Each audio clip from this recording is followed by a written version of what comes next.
Well, PRD was always a father figure, not only to me, but to all of us.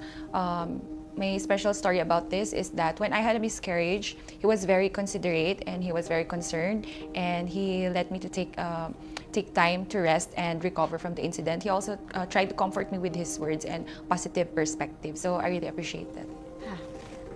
Dalawa palagi yung sinasabi niya. Tomorrow will take care of itself. Visit. At yung there always time for everything. Na yung buhay talaga, may panahon. Minsan nasa taas ka, minsan nasa baba. Kaya dapat maging humble ka lang talaga palagi. Marami kang tinuro sa amin na akala mo wala lang, pero tumatak talaga. Na alam mo yung, palagi ko sinasabi, ikaw isa sa magiging highlight ng buhay ko. Thank you sa trust, sa pagbigay ng chance para mag-serve hindi lang sa iyo pero sa Pilipinas din. Kayo po, Mayor, ay naandun parati. Kahit wala po kayong kailangan sa amin, naandiyan kayo po. You will give us everything and expecting nothing in return. Yun po yung kitang-kita po sa inyo. Sir, I will accompany you to Davao. Yun din po yung aking plano. I will not expect anything anymore. Just serve my remaining career in Davao with you. I'm really, really proud to have the honor to work with you as your aide. And in TV, you see him wearing barong, but after all the fiasco is over, he goes back and he changes into comfortable clothes, baggy shirts, jogging pants, chinelas, and he will enjoy a simple dish with us. He is the kind of person na pag nakikita mong kumakain, sobrang ganado. Kahit na yung ulam bulad, parang pati ikaw gaganahan kasi papaisip ka, parang ang sarap ng bulad, kakain na lang din ako.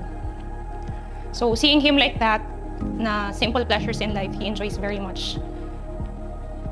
Wait, naiyak ako. Visit!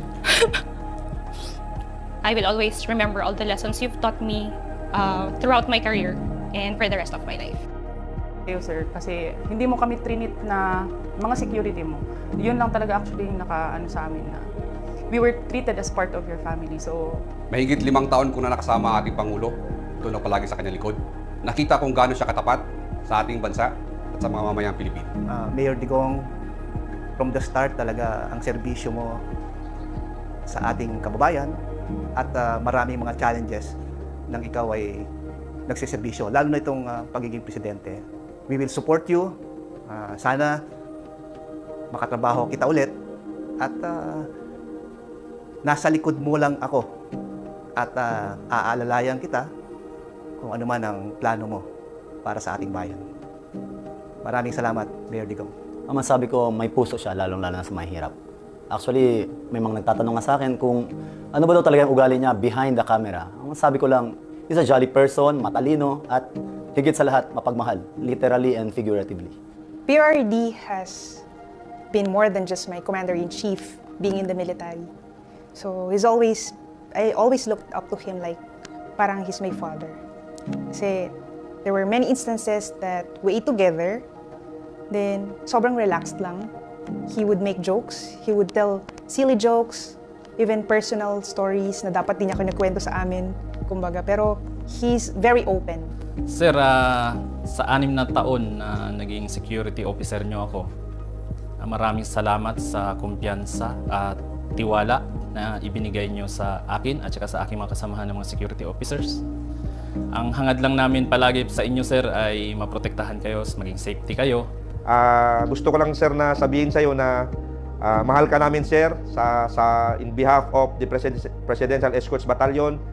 Mahal na mahal ka namin at napakasaya namin na ikaw ang naging boss namin, ikaw ang naging presidente, and gusto ko lang sabihin sa inyo na from the bottom of my heart, mabuhay po kayo.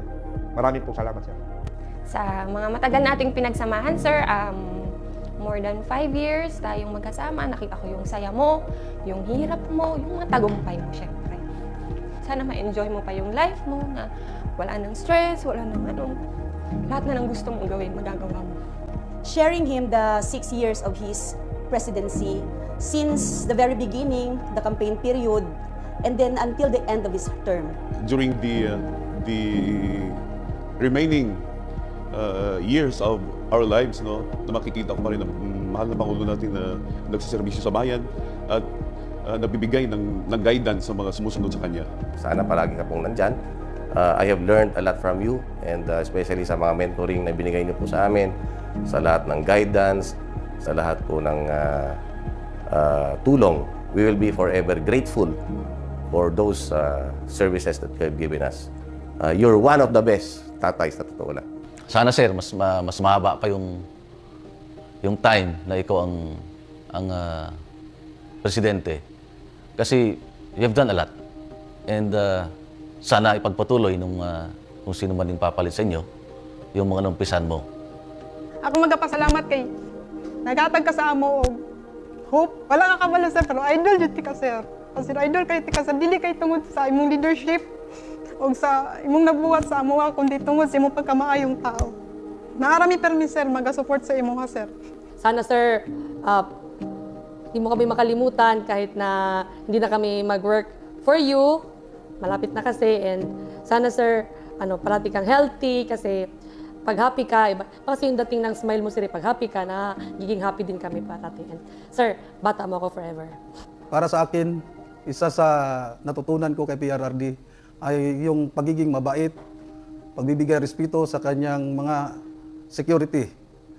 As commission officer, pili ko po itong tularan at ma-apply ko po sa aking nasasakupan.